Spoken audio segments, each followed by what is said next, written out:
So, South by Southwest. So at South by Southwest this year, we're talking about Black-owned schools, and you have a consortium of schools under your portfolio. Can you talk to me a little bit about what made you want to get into, launching the school, and why is education so important to you? I couldn't be convinced that Black and Latin kids were less intelligent than anybody else's kids, and it got to the point where I had asked other schools and organizations to do right by our kids, and they didn't. So I figured I could suck at least as bad as they do at it, so why not give it a shot? Yeah. And it seemed to have worked out pretty well. Yeah, no, that's true. I always tell people, they're like, oh, I should start a school. I'm like, well, you can't do any worse than what's happening right now. It's a good place to start is at the bottom. Yeah, so, and it's a lot of bad players out there. And so talk to me a little bit about your schools. Talk to me a little bit about the impact you're making. Well, so Capital Prep is a year-round, is the way we refer to a college preparatory, grade K to 12 schools. So we are charter schools, but we began as a magnet school. Our first school is a magnet school in Hartford Public Schools. We did a partnership with them and got to the point where it was clear that the system was uncomfortable with the success of the school and me. And they made it very public and very clear that they didn't want our school and me to continue to thrive. So interesting, wow. Literally cut their nose off to spite their face, to the point where the state was going to give the school system, Hartford Public Schools, $1 million a year for one school if they would allow us to run that failed school. Oh, wow. And then I was going to run it for $1 a year. Wow. They said, no, we'll pass. So they gave up $10 million. Wow.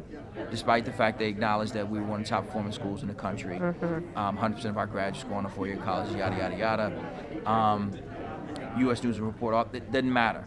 So that was really my, that was a defining moment for me, because I recognized that there's no way to work within the system, no matter what. The system is designed to make sure that Black and Latin kids do not gain access to a quality education, full stop. Yeah. And every single operator within it, most specifically the teachers' unions and the boards of education, they are in cahoots to make sure that it stays the way it is. Because if they were in it for any other reason, then they would recognize that those schools that are performing best should get more kids. It's just like any other franchise, it's like any other thing. If you see people who are doing it well, you actually get more. So for us, it was an opportunity to rethink what we were doing. I was spending the lion's share of my days fighting for crumbs with the public schools. I mean fighting for crumbs. I wasn't getting any more scholars.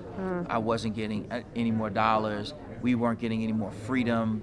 Everything that we were fighting for was just to hold on. And this was as a charter? This was as a magnet school. A magnet school. Gotcha. So it came to the point where enough was enough. I stepped away from a school that I'd run for 10 years and started. Put everything I had into it to get it to be a national prominence, and then walked away from it completely. It'd be like Gates walking away from his business. So, and then starting something different. So we then started the first charter school in Bridgeport, Connecticut, and then a year later started another charter school in Harlem, and then a couple years later started another charter school in the Bronx. Yeah. So how many charters are under Capital Preparatory now? So we have 3 official charters, but 4 campuses that we operate. Yeah. So that is, I mean, you condensed that transition a lot, but I'm sure that was not easy to go from being a successful school to not being all that you wanted and then transitioning to charter. So talk to me a little bit about that transition. How long did it take? Still taking. It's not over. I mean, we went from being number 1 to at the bottom, just, starting with, because when we open schools, we open with all grades. And most charter schools, they gradually, elementary school, they'll take kids in kindergarten, maybe up to the 3rd grade, and then they stop. Yeah. We take kids all the way to the senior year of high school.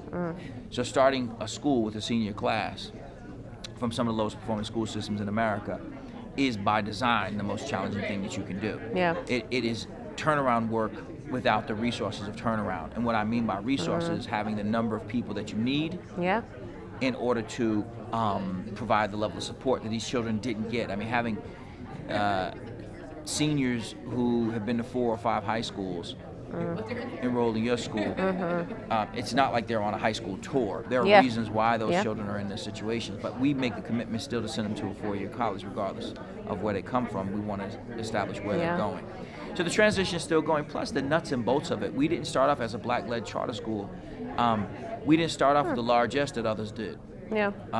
I'll give you, for instance, so our first grant to start the charter schools was from the Buck Foundation. We received $100,000, and that's to start a full school network across 2 states. Oh wow, with just 100,000?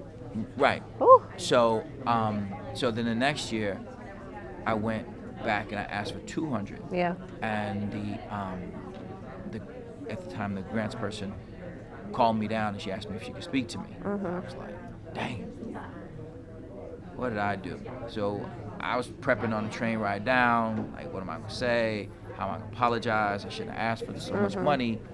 And when I got there, I literally didn't even take my coat off. I didn't even take my coat off. I still had my hat literally in hand, and I said, I just want to say something before we get started. I'm really sorry. I should not have asked for so much money, and that's really, and she said, and that's the problem. I said, what do you mean? She said, other folks came in asking for $50 million. Yeah. You're asking for $200,000 to start a school system across multiple states, separated by 80 minutes on train alone.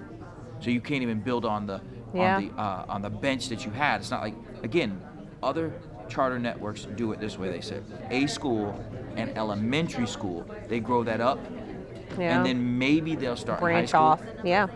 and or they'll start by branching off, and they'll take the 10 faculty that they had, they'll take 4 of them and put them in a new school, and then they'll start again. And they'll take 4 of them and put them in and start again. We started from scratch. Yeah. No purchased curriculum, no back office, nothing. Oh wow. Nothing. We didn't have an attorney, we didn't have anything. That's impressive. Well, as Big said, it was all a dream. Yeah. So it's all a dream. There you go. Okay. Yeah. So for us, it was just had to happen. Yeah. And it was no way out. So we just had to make it happen. That's all. So you talked about like the system when you were operating as a magnet school. Did you confront any of those same political just barriers operating now as a charter, or were you scot-free? Not in the same way, no. I mean, I'm an African American who runs schools. I mean, that is the most revolutionary thing that you can do and be. Give access to education to the people who are not supposed to have it, from the person who's not supposed to have it to give. Yeah. So, I mean, if the United States of America wanted more black people to run schools, there'd be more black people running schools. Yeah. But clearly don't. We don't have a problem with playing basketball, singing songs, rapping about ourselves in the most deplorable ways. These are not problems. Yeah. But starting schools is a problem. So the political pressures are not the same. The political pressures that we confronted in the system were literally just garden variety pettiness at times. I mean, just personality things that get blown up because it's the Board of Education chair who's coming for me now. Yeah. And who, by the way, whose kids were in the school. Wait, in your school? Yeah. Most of the people who came for me had children in the school. They didn't send their kids to the raggedy ass So school. do you think that they were coming after you just because of the system of how they were supposed to, because that's their job? Or was it because their morals and values didn't line up with what you were doing? I don't think that they have morals and values. I think that they lack them. Yeah. I think that they have a dark soul. Because it's so much hypocrisy, or what? All of the above. Yeah. Hypocrisy and no purpose. They just want to be on top. Yeah. The power. If you're a person of color and you see another person of color doing fine, then for me, you have an obligation to say, hey, bruh, do you. You're not taking money out of my pocket, taking food off of my plate. You're not doing any of the above. Shine is infinite. The more of it we have, the more of there's to give. So the more black and Latin people are doing well, the better it is for everybody. There's nobody who does badly when black people do well. Yeah. So, truly, in this instance, I was finding myself fighting people who had somehow found a way to get their kids into the school. Yeah, that's really weird. Yeah, they did. But you know what's interesting? If we're going to stay there for a moment, most of the opponents that we face are people who are in our schools. Those are the most toxic ones because they make the day-to-day challenging. When we have conversations about the challenges of running schools, we can get caught up in the platitudes of charters versus magnets versus homeschool versus traditional school. We can have those are the platitudes. Yeah. But what is it that causes me drama? It's the faculty member who doesn't teach. It's the parent who just has to try and organize the other parents for no good. Yeah. When sitting down and having a conversation is really what we need to do, but getting on Facebook or calling our authorizer, those are the things that actually, in the day-to-day, threaten the operation of most of the schools that we have because we don't have the personnel to go and say, okay, sis, tell me again. So what exactly is your problem? Like, really? And you think that problem is cross-sector? Yeah, I know it is. I know it is. Yeah. It's the couple weeks ago when stepmother and father came down and threatened one of my staff at one of our schools. It's that stuff that really just sucks the life out of the day. It's the teachers who you hire who don't give 150%. Yeah. It's the administrators you hire who don't give 150%. Yeah. It's that. And you have this facade or this stereotype that, if you're operating in the charter space, if you're operating in the private school space, then you're taking the creme de creme. You're taking the students that have no baggage, whose parents are highly engaged and they are, type A mom, but you're saying like, no, we face those same challenges. I'm saying that's a lie. It's really easy to make that kind of statement because if you can prove that I somehow had some magical bus that I put the children on and that's how they got to perform well, then you don't have to own the fact that your schools are not working. Yeah. But here are the facts. If in Bridgeport 900 children applied and we took in 100, then there are 800 children in Bridgeport who have the same exact parents, and in many cases are in the same exact family, who should be lighting it up in your school. Yeah. But they're not. Yeah. So why is that? Same family, if the argument was that this parent was so type A, she's still type A with the other children. Yeah. Everybody sends every school the best children that they have in the house. Yeah. And so we get the best kids. The difference is you have to expect the most out of the adults who work in those schools. And that's where the challenge is. Right now, we do have a real teacher shortage.